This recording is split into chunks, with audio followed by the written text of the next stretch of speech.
Welcome to my YouTube channel Micro Magic. आज का हमारा टॉपिक है I2C प्रोटोकॉल।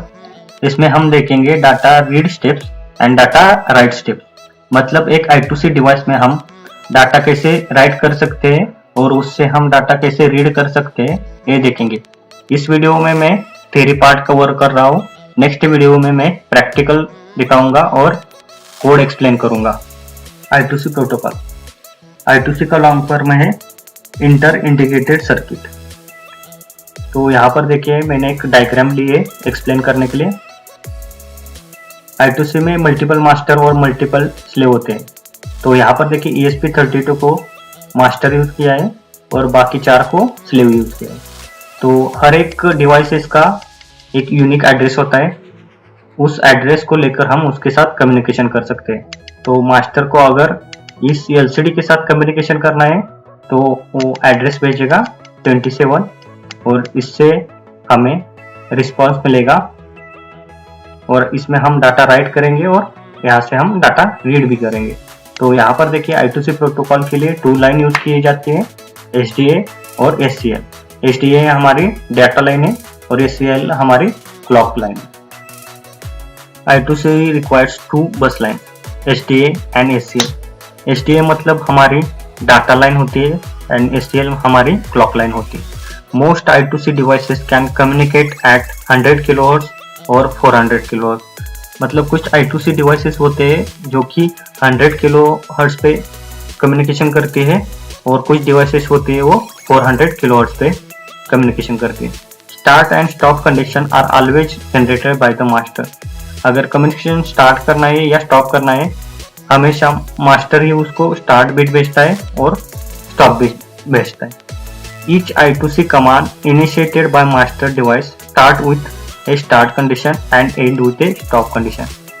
हर एक कम्युनिकेशन स्टार्ट करना है डिवाइस के साथ तो मास्टर हमेशा स्टार्ट करने के लिए स्टार्ट बिट भेजता है। अगर कम्युनिकेशन एंड करना है तो मास्टर ही स्टॉप बिट भेजता है। For both condition SCL has to be high. मतलब कि कम्युनिकेशन स्टार्ट हो या स्टॉप हो, SCL लाइन हमेशा हाई रहती है, हमारा क्लॉक सिग्नल।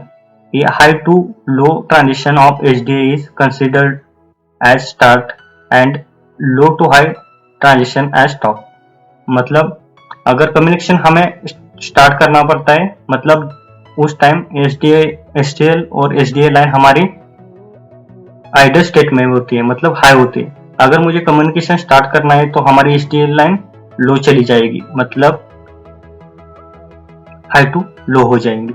अगर हमें कम्युनिकेशन स्टॉप करना है तो हमारी SDA line low to high हो जाएगी और हमारा communication I2C data write step. Total 8 steps है I2C डाटा राइट के। Step number first, master initialize the bus to idle state and issue start condition. तो हमारे जो 2 लाइन है SDA और SCL वो आइडल स्टेट में दोनों भी हाई रहती है। तो जब कम्युनिकेशन स्टार्ट करता है मास्टर तब हमारी SDA लाइन को हम हाई से लो करते हैं और यहाँ पर कम्युनिकेशन स्टार्ट होता है। Step number second, master issue slave address with right option. तो यहाँ पर देखें हमने यहाँ पर कम्युनिकेशन स्टार्ट किया था SDA लाइन को हाई से लो करके। नेक्स्ट यहाँ पर 7 बिट एड्रेस होता है जो कि डिवाइस का एड्रेस होता है और जो 8 नंबर का बिट होता है वो रीड या राइट ऑपरेशन का होता है। तो यहाँ पर हमें डाटा राइट करना है इसलिए हम 0 भेज रहे हैं। अगर हमें डाटा रीड करना होता तो हम 1 भेजते। Step number 3, master takes acknowledgement from slave. तो हम यहाँ पर एड्रेस भेज रहे थे स्लेव का 7 बिट का और उसके साथ राइट बिट भेज रहे थे। अगर हम एड्रेस भेज रहे हैं, अगर वो सही हुआ तो डिवाइस हमें एक्नॉलेजमेंट भेजता है। मतलब मैं एक एग्जांपल देता हूँ, I2C के 10 डिवाइसेस कनेक्ट है मास्टर के साथ और हम उसको एड्रेस भेज रहे हैं एक पर्टिकुलर का डिवाइस का। तो मैंने एड्रेस भेजा LCD का, उस 10 डिवाइस में LCD है। तो अगर वो एड्रेस मैच होता है तो ही हमें एक्नॉलेजमेंट मिलेगा। तो यहाँ पर 2 एरर कंडीशन हम डिटेक्ट कर सकते हैं। एक तो हमारा डिवाइस प्रॉपरली कनेक्टेड नहीं है तो हमें एक्नॉलेजमेंट नहीं मिलेगा। अगर वो डिवाइस ही नहीं है, वो 10 डिवाइस में अगर हमारा एलसीडी डिवाइस कनेक्टेड नहीं है तो हमें एक्नॉलेजमेंट नहीं मिलेगा। और थर्ड एरर कंडीशन है अगर हमारा एड्रेस प्रॉपर जा नहीं रहा, मतलब हम एड्रेस रॉन्ग भेज रहे हैं तो एक्नॉलेजमेंट हमें नहीं मिलेगा। Step number 4, master issue address of buffer in slave to be return. Next जो हमारा बाइट है वो क्या है, बफर एड्रेस है, मतलब रजिस्टर एड्रेस। यहाँ पर एक एग्जांपल लेते हैं हम EEPROM का। तो EEPROM में हमारे 256 बाइट होते हैं, तो हमें कौन से बाइट में, मतलब कौन से लोकेशन में एड्रेस स्टोर करना है। अगर यहाँ पर मुझे 20 नंबर के लोकेशन पे एक बाइट डाटा राइट करना है, तो मुझे यहाँ पर उस रजिस्टर का एड्रेस भेजना होता है जहाँ पर मैं डाटा स्टोर करने वाला हूँ। तो यहाँ पर मैं 20 भेजूंगा जहाँ पर मेरा डाटा राइट हो जाएगा। सपोज मुझे यस राइट करना है 20 लोकेशन पे, तो यहाँ पर मैं 20 लोकेशन भेज दूंगा और यहाँ पर डाटा में मैं यस भेज दूंगा, जो कि नेक्स्ट स्टेप है। रजिस्टर का एड्रेस अगर राइट हो गया तो स्लेव हमें एक्नॉलेजमेंट भेजता है। अगर 256 बाइट का हमारा EEPROM है और हम 300 एड्रेस भेजते हैं, रजिस्टर एड्रेस भेजते हैं, तो वो रॉन्ग होगा और हमें यहाँ पर एक्नॉलेजमेंट नहीं मिलेगा। तो स्टेप नंबर 5 क्या है, master takes acknowledgement from slave. यहाँ पर रजिस्टर का एड्रेस भेजने के बाद यहाँ पर हमें एक्नॉलेजमेंट मिलता है। Step number 6, master issue data to be return to address location. हमारा स्टेप नंबर 6 क्या है, यहाँ पर हमारा जो भी डाटा है जो कि राइट होगा रजिस्टर में, तो यहाँ पर हम 8 बाइट का हमारा डाटा भेजते हैं। Next step number 7, master take acknowledgement from slave. यहाँ पर हमारा डाटा राइट होने के बाद फिर से हमें स्लेव एक एक्नॉलेजमेंट भेजता है। Step number 8, master issue stop condition and the communication section.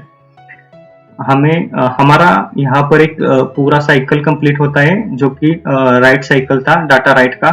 उसके बाद हमें कम्युनिकेशन स्टॉप करना पड़ता है। तो मास्टर एंड में एक स्टॉप बिट भेजता है कम्युनिकेशन स्टॉप करने के लिए। तो यहाँ पर हमारा जो कि HDL लाइन लो था वो फिर से हाई हो जाएगा और हमारा कम्युनिकेशन स्टॉप हो जाएगा।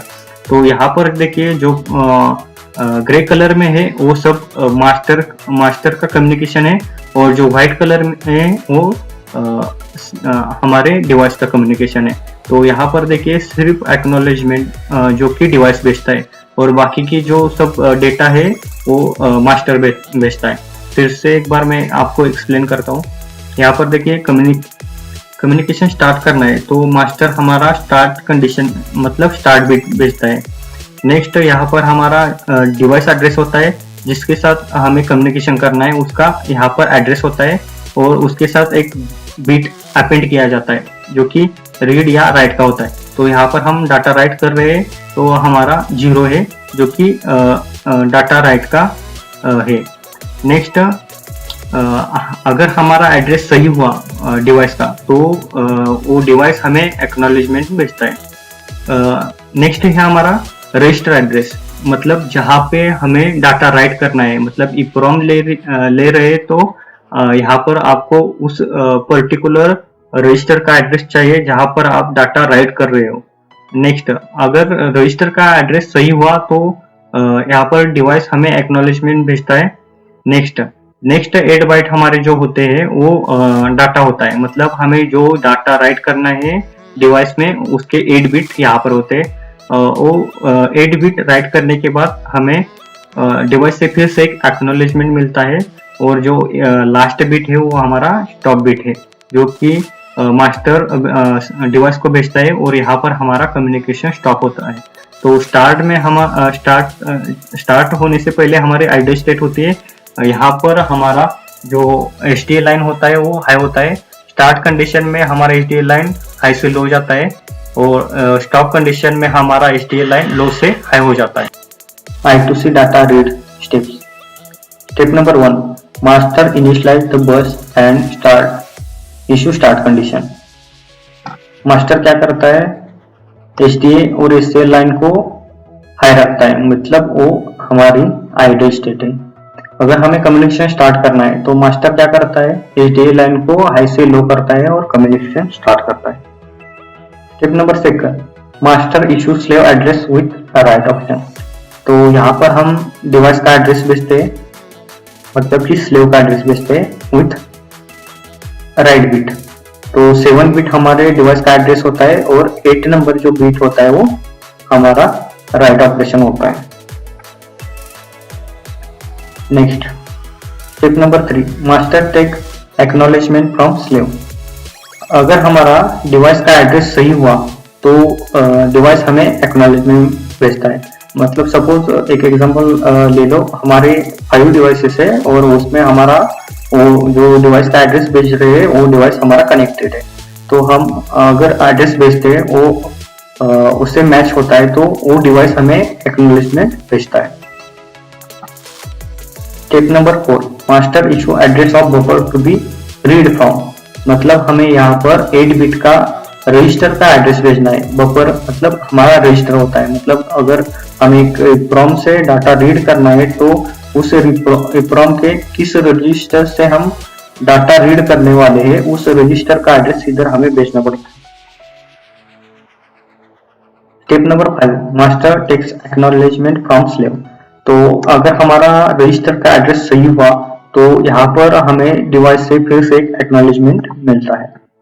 स्टेप नंबर 6, यहाँ पर थोड़ा चेंज है, मास्टर इशू रीस्टार्ट कंडीशन। ये हमारा एक्नॉलेजमेंट मिलने के बाद फिर से हमें रिस्टार्ट करना पड़ता है, फिर से हमें कम्युनिकेशन यहाँ पर स्टार्ट करना पड़ता है। Step number 7, master issue slave address with read operation. तो यहाँ पर डिफरेंस देखिए, हमने पहले यहाँ पर राइट ऑपरेशन किया था और डिवाइस का एड्रेस भेजा था, जो कि हमें मालूम होना चाहिए कि कौन सा डिवाइस है इसलिए भेजा था। वो उसके बाद यहाँ पर जो हम 7 बिट रीड के साथ भेज रहे हैं एड्रेस, वो वहां से हम डेटा रीड करने वाले हैं, इसलिए डिवाइस का फिर से हम यहाँ पर एड्रेस सेंड कर रहे हैं। Step number 8, master takes acknowledgement from slave. अगर उस डिवाइस का एड्रेस सही हुआ और रीड कंडीशन है तो यहाँ पर फिर से हमें वो डिवाइस एक्नॉलेजमेंट भेजता है। Step number 9, master read from slave. मतलब यहाँ पर जो 8 बिट है वो हम वहां से हम डाटा रीड करने वाले हैं, तो यहाँ पर हम वो 8 बिट्स रीड करते हैं। Step number 10, master issue no acknowledgement. मतलब यहाँ पर जो नो एक्नॉलेजमेंट बिट होता है वो मास्टर भेजता है, वो स्लेव नहीं भेजता। यहाँ पर हम कम्युनिकेशन खुद से स्टॉप करते हैं। और step number 11, master issue stop condition to end this communication session. ये पूरा साइकिल होने के बाद मास्टर कम्युनिकेशन स्टॉप करने के लिए लास्ट में एक स्टॉप बिट भेजता है जो कि हमारा कम्युनिकेशन स्टॉप करता है। ये थे हमारे I2C डाटा रीड के I2C डाटा राइट स्टेप्स। फिर से मैं रिवाइज कर रहा हूँ। यहाँ पर हमारे टोटल 8 स्टेप्स है जो कि डाटा राइट के है। यहाँ पर स्टेप नंबर 1 है, master initialize the bus and start issue start condition. यहाँ पर फर्स्ट जो होता है, मास्टर हमारे जो HDA और SCL लाइन को हाई रखता है, उसको हम आइडल स्टेट कहते हैं। अगर हमें कम्युनिकेशन स्टार्ट करना है तो मास्टर क्या करता है, HDA लाइन को हाई से लो करता है और हमारा कम्युनिकेशन स्टार्ट होता है। Step number 2, master issue slave address with write operation. यहाँ पर हम 7 बिट का डिवाइस एड्रेस भेजते हैं, उसके साथ एक बिट अपेंड करते हैं, वो रिप्रेजेंट करता है कि हम डाटा राइट कर रहे हैं। Step number 3, master takes acknowledgement from slave. अगर हमारा डिवाइस का एड्रेस सही हुआ और हमारा डिवाइस प्रॉपरली कनेक्टेड है I2C बस के साथ, तो हमें स्लेव से एक्नॉलेजमेंट मिलता है कि जो एड्रेस है डिवाइस का वो सही है, प्रॉपर है। Step number 4, master issue address of buffer in slave to be write. यहाँ पर हमें रजिस्टर का एड्रेस भेजना पड़ता है जहाँ हम डाटा राइट करने वाले हैं। ये स्टेप नंबर 4 है। Step number 5, master takes acknowledgement from slave. अगर वो रजिस्टर का एड्रेस सही हुआ तो फिर से हमें डिवाइस से एक एक्नॉलेजमेंट मिलता है। Next step number 6, master issue data to be return to address location. यहाँ पर हम जो स्टेप नंबर 6 है वहां पर हम 8 बिट डाटा भेजते हैं जो कि उस रजिस्टर पे राइट करने वाले हैं, वो हम डाटा भेजते हैं स्टेप नंबर 6 पे। डाटा राइट होने के बाद फिर से स्लेव से हमें एक एक्नॉलेजमेंट मिलता है। उसके बाद स्टेप नंबर 8 है जो कि लास्ट है, master issue stop condition and and this communication session. उसके बाद कम्युनिकेशन स्टॉप करने के लिए मास्टर एक स्टॉप बिट भेजता है। तो यहाँ पर देखिए स्टार्ट कंडीशन है, उसके बाद स्लेव एड्रेस है, यहाँ पर देखिए राइट बिट है, 7 बिट एड्रेस और 8 बिट जो होता है वो लास्ट बिट है और राइट बिट होता है। ये हमें स्लेव से एक्नॉलेजमेंट मिलता है। फिर से यहाँ पर एक 8 बिट का रजिस्टर एड्रेस होता है। उसके बाद डिवाइस हमें एक्नॉलेजमेंट भेजता है। यहाँ पर हमारा जो डाटा राइट करने वाले वो 8 बिट होते हैं। फिर से यहाँ पर डिवाइस से हमें एक्नॉलेजमेंट मिलता है और लास्ट में हम स्टॉप बिट भेजते हैं जो कि कम्युनिकेशन हमारा एंड करता है। I2C data read steps. फिर से हम एक बार डाटा रीड के स्टेप्स रिवाइज करते हैं। यहाँ पर टोटल 11 स्टेप्स है।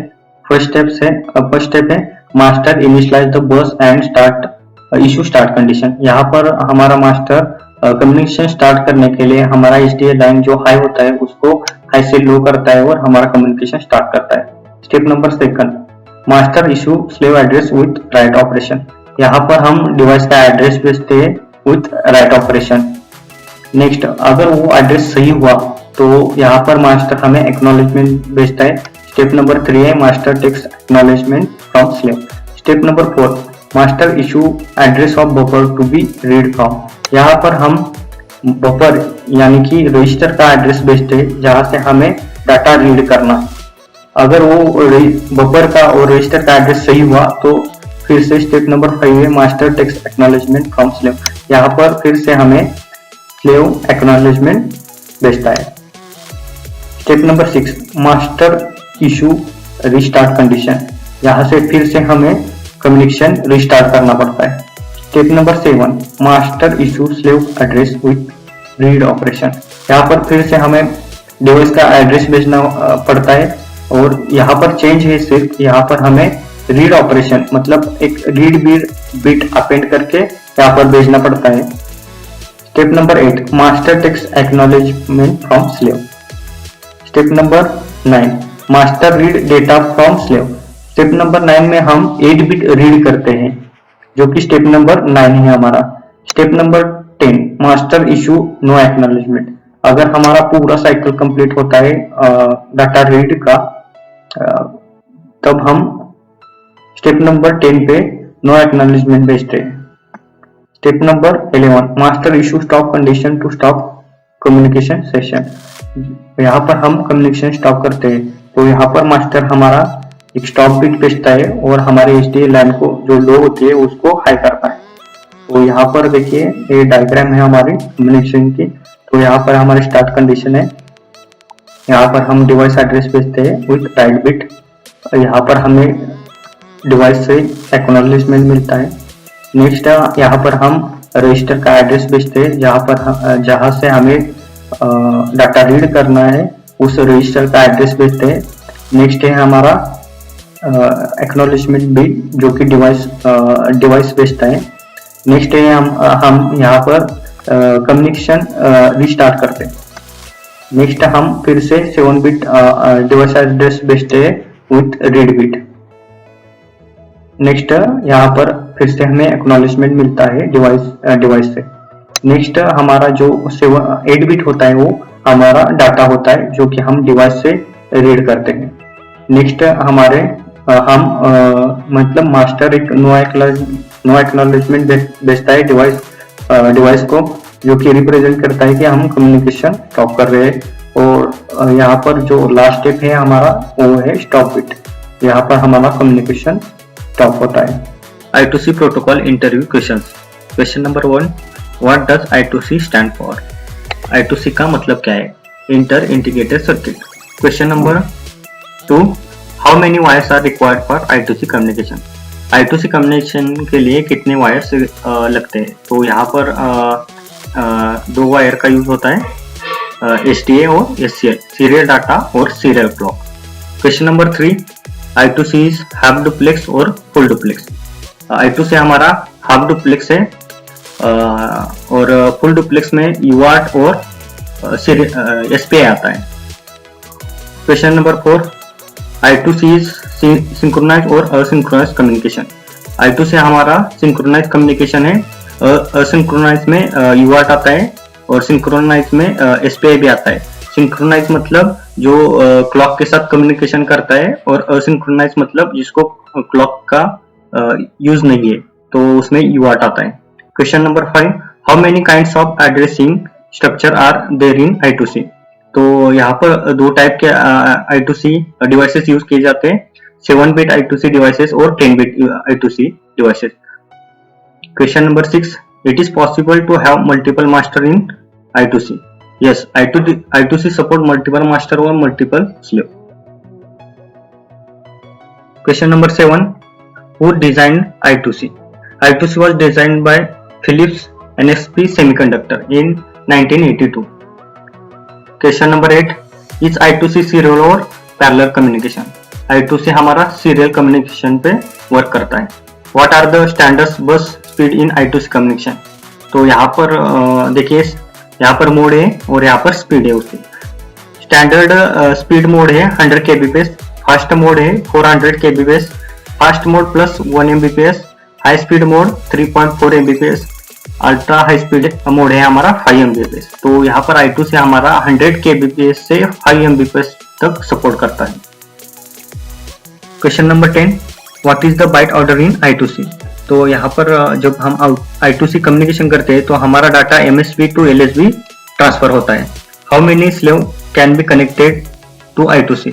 तो अगर हम I2C डिवाइसेस जो कि हम यूज करते हैं 7 बिट और 10 बिट, अगर हम 7 बिट डिवाइसेस यूज कर रहे हैं तो हम 127 डिवाइसेस I2C बस पे कनेक्ट कर सकते हैं। अगर हम 10 बिट की डिवाइसेस यूज कर रहे हैं कम्युनिकेशन में तो हम 1024 डिवाइसेस कनेक्ट कर सकते हैं I2C डिवाइस को। ये हमारा थ्योरेटिकली कंसेप्ट है, बट प्रैक्टिकल में इसमें कुछ लिमिटेशन आते हैं। तो फर्स्ट लिमिटेशन होता है हमारा एड्रेस स्पेस और सेकंड है हमारा capacitance. Who generate the clock in I2C communication? Master हमारा क्लॉक जनरेट करता है। Can one slave communicate with other slave? No, एक स्लेव दूसरे स्लेव से कम्युनिकेशन नहीं कर सकती। कैन वी कनेक्ट 7 बिट और 10 bit slave devices on the same बस? यस, हम 7 बिट भी और 10 बिट भी जो डिवाइसेस होते हैं वो सेम बस लाइन में कनेक्ट कर सकते हैं। उसके लिए कोड में कुछ चेंजेस करने पड़ते हैं। Question number 15, what is the start condition? यहाँ पर कम्युनिकेशन स्टार्ट करने के लिए मास्टर क्या करता है, हमारे HDL लाइन को जो कि हाई होती है उसको लो करता है और हमारा कम्युनिकेशन स्टार्ट होता है, वो हमारी स्टार्ट कंडीशन होती है। Question number 16, what is the stop condition? अगर हमें कम्युनिकेशन स्टॉप करना है तो मास्टर क्या करता है, जो कि हमारे HDL लाइन लो होती है उसको लो से हाई करता है तो हमारा कम्युनिकेशन स्टॉप करता है। ये हमारी स्टॉप कंडीशन है। Question number 17, can we connect the same addressable slave on the same bus? No, हम सेम एड्रेस के जो डिवाइसेस होते हैं वो एक ही बस में यूज नहीं कर सकते। और क्वेश्चन नंबर 18 है जो कि इंटरव्यू में पूछा जाता है, अगर हमें 2 या 4 EEPROM एक ही बस में कनेक्ट करने हैं तो कैसे करेंगे, क्योंकि उसके एड्रेस तो सेम होते हैं। पर यहाँ पर देखिए ये हमारे 3 जो पिन है वो हमारे एड्रेस के A0, A1 और A2। अगर हम इसको हाई करते हैं और दोनों को इस 2 पिन को लो करते हैं तो हमारा एड्रेस चेंज हो जाता है। देन अगर हमें एड्रेस इसका चेंज करना है तो हम क्या करेंगे, A0 को और A2 को ग्राउंड करेंगे और A1 को हाई करेंगे, फिर से इसका एड्रेस चेंज हो जाएगा। A0 और A1 को हम लो कर देंगे और A2 को हाई कर देंगे तो इसका एड्रेस चेंज हो जाएगा। ऐसे हम इसका EEPROM का एड्रेस चेंज कर सकते हैं इस एड्रेस पिन से।